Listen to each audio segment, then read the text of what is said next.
ვართ City Mall-თან, ვაჟა ფშაველას მხარეს, ვაჟას 70A ნომერთან და აქ შუქნიშნები არ არის გამართული სწორად. იმიტომ რომ მწვანეზე საერთოდ ჩუმდება. ანუ წითელზე აქვს წითლისთვის დამახასიათებელი ხმა და მწვანეზე აგერ ცოტა ხანი სანამ ლაპარაკობის გაჩერდება და ნახავთ რომ საერთოდ ჩუმდება. და ახლა უსინათლომ როგორ უნდა იმკითხაოს, ანუ გადასვლა შეუძლია თუ უბრალოდ შუქნიშანი არ არსებობს. როგორ უნდა გაიგოს?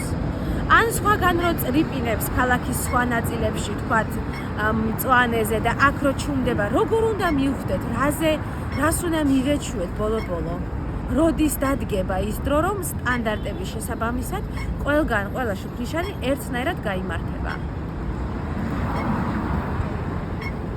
აი ნახეთ ახლა გაჩერდება ცოტა ხანში და